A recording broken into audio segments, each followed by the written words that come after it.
자, 여러분 오늘도 지난 시간에 이어서 조선시대사 계속해서 공부를 해볼게요. 지난 시간에는 우리 조선시대 정치사 전반적인 흐름에 대해서 살펴봤어요.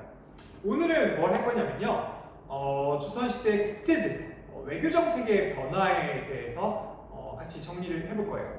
시기 순으로 살펴볼 건데요. 먼저 조선시대 정기는요. 바로 이 4대 교린이라는 원칙에 의거해서 외교정책을 실시를 했어요.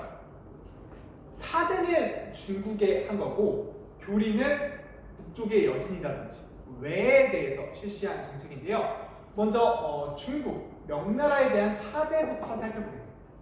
4대라는 것은 기본적으로 큰 나라를 섬긴다는 거예요. 그러니까 중국 아래에 들어간다는 거고 중국을 중심으로 한 국제질서 안에 편입된다는 의미입니다. 그럼 조선은 왜 중국 아래로 제발로 스스로 걸어 들어갔느냐? 뭔가 실제적인 이익이 있었기 때문이에요. 조선은요, 중국을 사대하면서 먼저 조공을 바칩니다.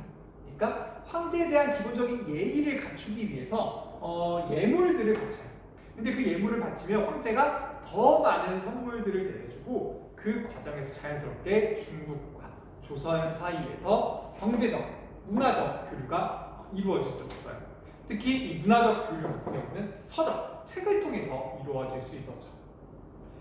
그리고 조선은 이렇게 중국의 조공을 바친 대가로 책봉을 받게 됩니다. 책봉이라는 것은 국왕의 지위를 국제적으로, 공식적으로 인정해준다는 거예요. 그러니까 커다란 나라, 중국의 황제가 이제 조선, 너가 왕해라고 이걸 인정을 해주는 거죠.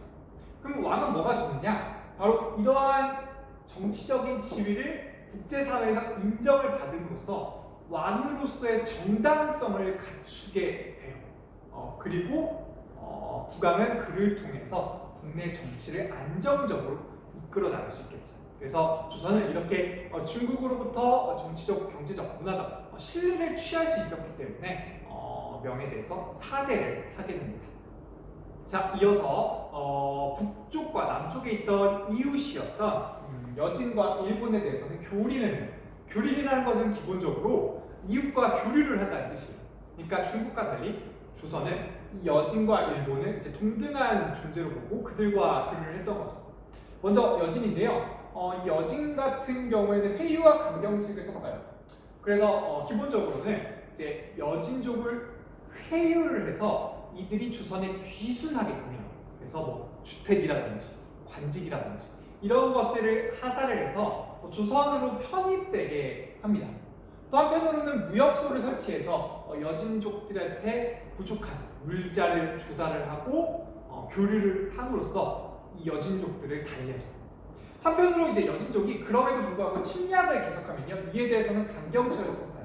특히 세종 때는요, 이 여진의 침략을 선제적으로 막고자 4군 육진을 설치를 해서 조선의 영토를 확장하는 이 여진의 침략으로부터 강경하게 선제적으로 대응을 하는 모습을 보이기도 합니다. 마찬가지로 일본에 대해서도 회유와 강경책을 함께 해요.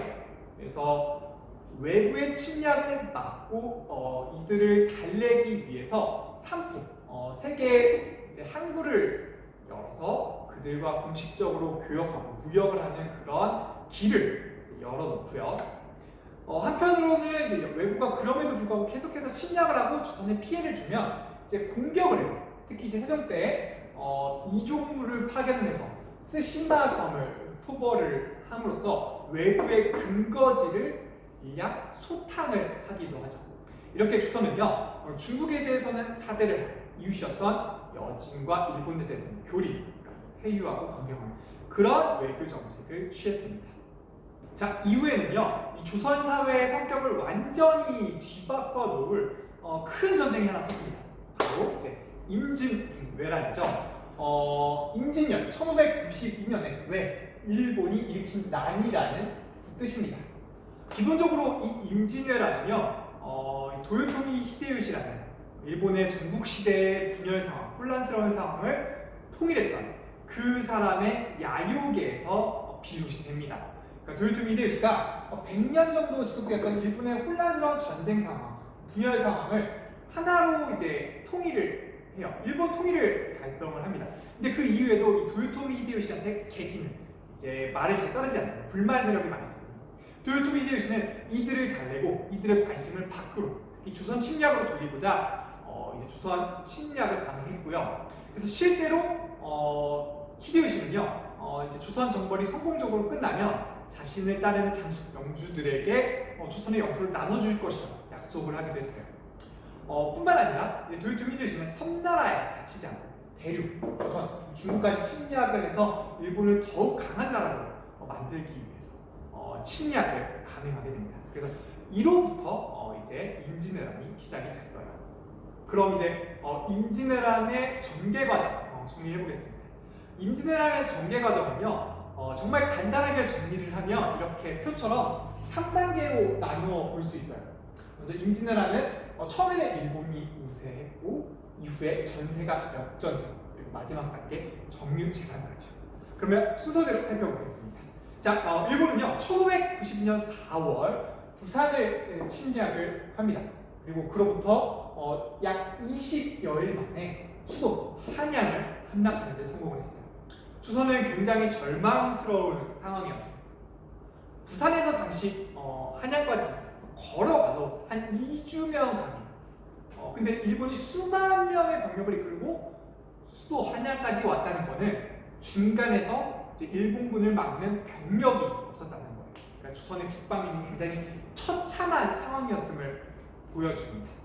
그리고 그 당시 국왕이었던 선조는 열심히 도망갑니다. 그래서 울주에 도달하고요. 그리고 거기서 중국 명한한테 우리가 사대를 하고 중국 명한테 SOS를 칩니다. 우리 좀 도와주세요. 진짜 죽겠어요. 라고요. 자, 이런 상황에서 이런 위기를 극복하기 위해서 일본군과 중간중간에 맞선 사람들이 있었습니다. 바로 이순신이 이끄는 수군과 각 지역에서 일어났던 의병들. 먼저 의병은요 전국적으로 일어났고, 그리고 그 의병들은 가족 그리고 이웃을 지킨다는 마음으로 열심히 일본군과 싸웠어요. 또 자신들이 그 지역의 지형지물에 익숙하기 때문에 그런 전략을 활용해서 일본군을 무찌를 수 있었죠. 한편으로 이순신은요 바다에서 일본군의 진군을 막아요. 그래서 일본군은 기본적으로 육지로 병력을 이제 쭉쭉 치고 올라가면서 바다를 통해서 이 보급을 한다, 지원을 한다는 그런 전략을 갖고 있었는데 이순신이 이 일본군의 바다로의 진출을 막았던 거예요. 특히 이제 전라도로 넘어오지 못하게 막으면서 전라도의 곡창지대를 보존을 했고요. 그리고 일본군의 바다를 통한 진군도 막습니다. 대표적인 전투가 바로 한산도 대전이죠. 이런 데서 일본군이 크게 물리치면서 일본군의 이제 진군을 막습니다. 자, 이후에는 전세가 변화됩니다. 특히 이제 중국 명나라가 전쟁에 참여를 해요. 그리고 우리를 조선을 돕습니다. 그래서 조명 연합군이 만들어지고요. 그리고 평양성 전투에서 승리를 거두면서 이제 전세를 역전할 발판을 마련해요. 그리고 이후에 여러 번의 전쟁을 거쳐서 결국 일본도 이제 전세가 조금 이제 부족하니까 위기를 느끼니까 남쪽으로 쭉 병력을 빼요. 그리고 이후에 강화 협상을 시작을 합니다. 이 전쟁을 이제 끝내라는 거예요. 그래서 중국 명나라와 일본 사이에 3년에 걸친 강화 협상이 이루어집니다. 근데 이 과정에서 일본이 굉장히 계속해서 이제 조선과 명나라한테 무리한 요구를 했어요. 예를 들어서 이제 일본군은 우리가 물러갈 테니까 이 전쟁이 끝날 테니까 조선의 한 절반 정도를 영토를 떼주라고 이런 식으로 요구를 막 해요. 근데 중국 명나라와 조선 입장에서는 이걸 틀어줄 이유가 없죠.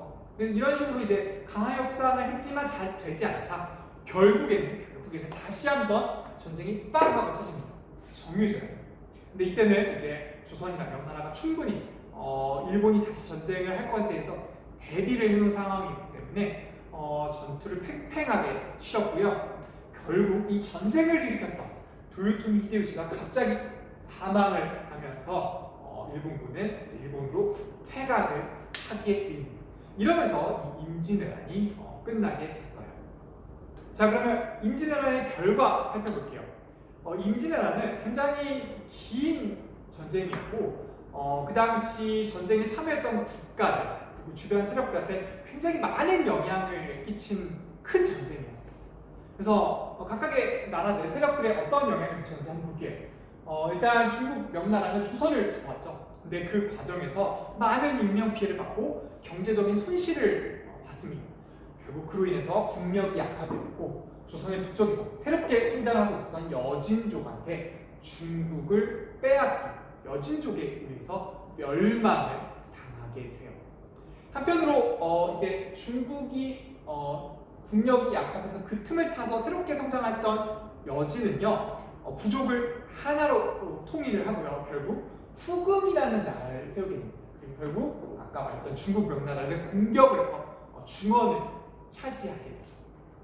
자, 그리고 일본 같은 경우는요, 도요토미 히데요시가 죽고요. 그 부하였던 도쿠가와 이에야스가 이제 종변을 통해서 새롭게 집권을 하게 됩니다.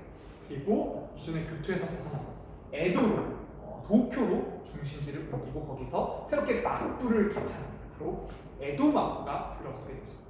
한편 조선에서는 전쟁터 자체가 이제 조선이었기 때문에 많은 인적, 물적 피해를 보게 됩니다. 굉장히 국가의 힘이 약해지죠. 한편으로는 중국 명나라로부터 도움을 받아서 국가 자체는 어렵게 유지를 했어요. 그래서 기존의 왕권, 양반들이 중심이 되는 사족 중심의 지배 질서는 그대로 유지가 됩니다. 그리고 이 조선이라는 나라를 도와줬던 중국을 순상하는 관념이 더욱 확대가 되었어요. 자, 한편으로는 북쪽에서 이 여진족이 계속해서 성장을 하고 후금이라는 나라를 세워서 중국까지 멸망시켰잖아요. 그래서 이런 여진의 성장 때문에 조선도 다시 한번 위협을 느낍니다. 저 여진이 쳐들어오면 어쩌지? 또 전쟁을 하면 우리 진짜 망하겠습니다. 이런 위협. 그래서 결국에는 어쩔 수 없이 남쪽을 일단 안정시켜야겠다는 마음에서 전쟁을 치렀지만 우리한테 원수 같은 존재였지만 어쩔 수 없이 일본과 국교를 회복하기에 이르러요. 이렇게 임진왜란은요, 당시 조선 사회의 성격을 많이 뒤바꿨을 뿐만 아니라 주변 세력들한테도 굉장히 많은 영향을 미친 국제전쟁이었다라는 거 여러분들 알아주시면 될 것 같습니다. 임진왜란이 끝난 뒤에는 이제 선조의 아들이었던 광해군이 집권을 하게 됩니다. 광해군은 이제 많은 도전에 직면했어요. 일단 전쟁이 끝난 뒤니까 백성들을 잘 돌봐야 되고 국내 정치도 안정시켜야 되고요. 그리고 임진왜란이 끝난 뒤에는 국제 질서가 급격하게 변하고 있는 상황에서 외교 정책을 정말 잘해야겠어요. 그래서 광해군은 어떤 선택을 하냐면 바로 이제 중립 외교 정책을 취합니다. 여기도 이제 중립 외교가 들어가야 해요. 자, 그럼 중립 외교가 뭐냐? 바로 이겁니다. 임진왜란이 끝난 이후에 중국 명나라가 굉장히 쇠약해졌어요. 그 틈을 타서 여진족의 후금이 강성해졌죠. 이런 국제질서의 변화가 있었는데 문제는 뭐냐? 이 둘이 이제 싸우기 시작해요. 싸워요. 전쟁을 받고. 근데 그때 중국 명나라가 야, 우리가 임진왜란 때 너네 도와줬잖아. 우리 지금 너무 힘들어. 이제는 조선 너네가 우리를 도와줄 거야. 도와줄 차례야. 라고 하면서 우리한테 SOS를 쳐요. 광해군은 근데 이제 고민에 빠지는 거예요. 선뜻 이제 중국 명나라를 도와줬다가 후금의 심기를 거슬리면 후금이 조선을 공격할 수도 있잖아요. 그러면 후금은 진짜 지금 잘 나가고 굉장히 강성한데 전쟁을 했다가 아예 나라 자체가 이제 망할 수 있는 거예요. 그래서 광해군은 결국 고민을 하다가 이들 사이에서 줄타기를 하는 중립적인 입장을 취하는 중립 외교 정책을 취하게 됐어요.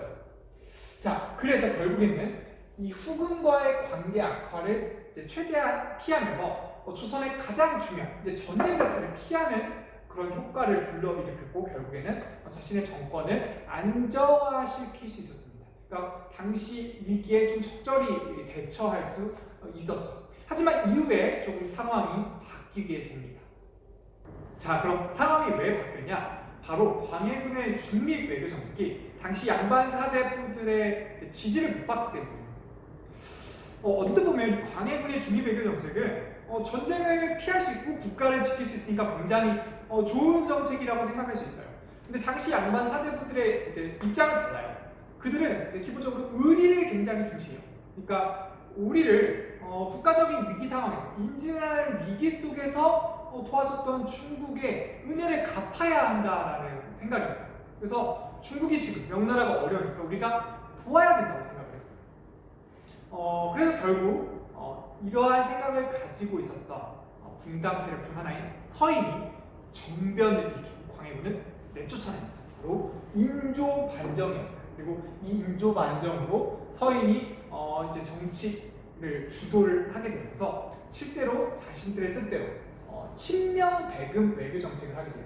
그러니까 중국 명나라와 친하고 금나라를 배척하는 정책이죠. 당연히 후금 꼭지가 살살 돌겠죠. 살살 열받을 거예요. 그리고 후금도 이제 중국 명나라와 전쟁을 치르는 과정에서 입장이 조금 이제 바뀝니다. 특히 이제 평안도 가도 조선 땅에서 명나라 군대가 들어와서 후금의 뒤통수를 계속 배후를 위협을 해요. 그러니까 후금 입장에서는 조선이 이 명나라를 돕고 있구나 생각을 하게 되죠. 또 후금은요, 이제 원래 명나라와의 경제적인 교역을 통해서 국가가 유지된 생계가 유지된 나라였는데 명나라를 정제를 하다 보니까 당연히 명나라랑 교류가 끊겼겠죠. 그로 인해서 심각한 경제적 위기에 처하게 됩니다. 그래서 이러한 위기를 조선을 침략해서 극복을 하려고 했던 거예요. 그래서 이제 후금이 일으킨 전쟁이 바로 정묘호란이고요. 근데 이때는요, 후금이 이제 금방 물러나요. 왜냐면 아직 이제 명나라랑 전쟁 중이었기 때문에 조선과 적당히 협상을 해서 이제 군사를 물리게 됐습니다. 하지만 이후에 조금 더 심각한 상황이 벌어지게 돼요. 상황이 왜 안 좋아졌느냐? 이 정묘호란 이후에 여진족이 세운 후금이 굉장히 강력해져요. 힘을 갖게 됩니다. 그리고 나라 이름은 청으로 바꾸고 이제 조선의 군신 관계를 강요해요. 그러니까 청나라가 조선한테 야, 너네 이제 그만 중국 명나라 섬겨. 우리 밑으로 들어와. 우리한테 완전히 납작 엎드려. 복종해. 라고 선언을 했던 거죠. 근데 여기서 더 나아가서 이제 중국 청나라는요, 이제 조선의 막대한 곡물을 요구를 합니다. 근데 이러한 곡물의 요구 수준이 조선 정부에서 감당할 수 없는 굉장히 많았어요. 그래서 결국에는 신하와 왕이 결국 이러한 청나라의 요구를 거부를 했고 안 돼라고 거부를 했고 결국 이를 명분을 삼아서 빌미를 삼아서 청나라가 다시 조선을 침략합니다. 자, 그것이 뭐냐면요, 바로 병자란입니다. 자, 이렇게 청나라가 침략을 해오자 인조는 빠르게 몸을 강화도로 피신을 하려고 했어요. 근데 청나라 군대가 내려오는 속도가 워낙 빨랐기 때문에 강화도로 미처 가지 못하고 결국에는 남한산성에 몸을 숨기고 청나라와 맞서게 됩니다. 우리 영화 남한산성 본 친구들 많을 거예요. 굉장히 추운 겨울이었습니다. 그리고 그러한 추운 겨울 속에서 조선의 백성들이 어떻게 청나라 군대에 맞섰는지가 영화에 잘 묘사되어 있죠. 그래서 40여일간 끈질기게 싸웠지만 청나라의 막강한 군사력 앞에 결국 굴복할 수밖에 없었습니다. 그래서 결국 인조가 직접 산전도로 가서 중국 황제 앞에서 항복 의식을 치렀죠. 300 구고두라고 해서 3번 절을 하고 그 과정에서 머리를 9번 조아리는 의식을 취했습니다. 결국 그래서 이제 조선은 청나라와 군신 관계를 맺게 됐고 막대한 공도 바치게 되었습니다. 그래서 이 호란 이후에 조선은 이제 완전히 청나라에게 복속을 하기에 이릅니다. 자, 양란 이후에는요, 그러니까 임진왜란, 병자호란, 양란 이후에는 이제 조선의 오랜 평화가 찾아옵니다. 먼저 일본과의 관계 볼게요.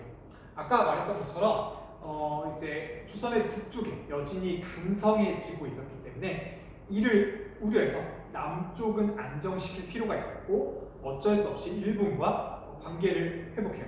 국교를 재개합니다. 그러면서 이제 일본에 이제 사신단을 지속적으로 파견을 합니다. 그 사신단의 이름이 바로 여러분들 한 번쯤은 들어봤을 법한 이름이죠. 바로 통신사입니다. 통신사를 이제 막부에 파견을 해서 일본과 지속적으로 교류를 해요. 이 통신사라는 사절단이 조선의 문물을 일본에 이제 전해주고 함께 교류를 했다는 측면에서 설명되기도 하지만 사실 이 통신사는요, 에도 막부의 수장이에요. 정치적인 권위를 내세우기 위해 이제 이용된 측면도 있습니다. 그래서 이러한 여러 가지 측면을 함께 아울러서 살펴볼 필요가 있고요. 또 이거 말고도 이전과 같이 임진왜란 이전과 같이 이제 부산포의 외관을 설치를 해서 이제 일본인들이 머무르면서 이제 조선과 계속 무역을 할 수 있게 조치를 하게 됩니다. 그래서 이렇게 일본과는 관계를 유지하게 됐고요. 자, 이어서 청나라의 관계가 이제 어떻게 됐는지 살펴보겠습니다. 아까 말한 대로 병자호란이라는 전쟁을 거친 이후에는 조선이 완전히 납작 엎드려요. 그래서 이제 청나라와 사대 관계를 맺고 이제 평화를 유지합니다. 하지만 이제 내부적으로는 오랑캐였던 이 여진, 청에 대한 반발감이 있었어요. 특히 이제 당시 왕이었던 효종이 그랬습니다. 효종은요, 이제 인조의 두 번째 아들이에요.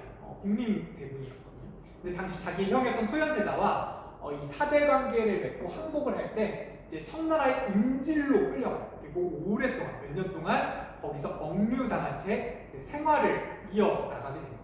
그러면서 이제 청나라에 대한 적대감을 계속 키웠던 것 같아요. 그리고 돌아와서 왕이 되었을 때 이제 북벌 운동을 합니다. 북벌이 뭐냐? 북쪽에 있는 청나라 저 오랑캐들을 정벌하자는 거예요. 근데 효종이 이게 혼자 추진한 게 아니라 당시 집권당이었던 서인과 함께 손을 잡고 추진을 합니다. 서인이 왜 손을 잡았냐면요. 서인도 광해군을 막 비판하면서 신명대군 정책을 했잖아요. 그러니까 명나라와만 가깝게 지내고 금나라를 밀어내는 배척하는 정책을 했었는데 이러다 보니까 금이 화나서 호란을 일으켰잖아요. 그러니까 전쟁에 대한 책임을 서인들도 갖고 있습니다. 그러니까 그런 정치적인 이제 자신들의 실책을 좀 무마하기 위해서 효종과 손 잡고 저기 여진족, 저기 오랑캐들 정벌하자라는 북벌 운동을 벌였던 거예요. 하지만 이런 것들이 이제 현실적으로 실현되기는 어려웠습니다. 왜냐하면 청나라가 결국에는 명나라를 완전히 무너뜨리고 중국 전체를 차지하기에 이르고요. 결국에 시간이 흘러서는 청나라가 세계에서 이제 가장 강한 제국 중 하나로 성장을 하게 됩니다. 그래서 조선이라는 이런 작은 나라 그리고 미약한 힘으로는 이제 청나라를 정벌할 수 없는 지경에 이르렀어요. 그래서 이 북벌 운동도 나중에는 흐지부지 끝나게 됩니다. 그리고 이렇게 청나라가 성장을 하자 이제 저 오랑캐들을 공격하자, 쟤들을 이제 몰아내자라는 주장보다는 그들의 문물, 그들의 학문, 그들의 문화 이런 것들을 배워보자, 괜찮다라고 하는 움직임이 생겨나기 시작을 해요. 바로 18세기 이제 일부 실학자들을 중심으로 해서요,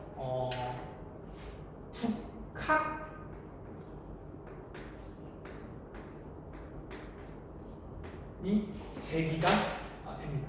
북학론은 북쪽, 저 청나라를 배우자라는 논의예요. 그러니까 완전히 달라진 거죠. 약 100년 만에 오랑캐들을 정벌하자라는 입장에서 아니다. 이제 쟤네한테 배울 점이 많다. 쟤네 문화가 굉장히 융성해 있다. 배울 거 배우자라고 하는 북학론을 제기하게 됐어요. 대표적인 실학자로 박제가라든지 홍대용 이런 사람들이 이제 주류를 이루었습니다. 자, 이제 오늘 이제 조선의 대외관계, 국제질서, 외교정책에 대해서 전반적인 내용을 정리를 했고요. 우리 마지막으로 이제 심화 문제 팍팍 풀고 오늘 수업 마치도록 하겠습니다.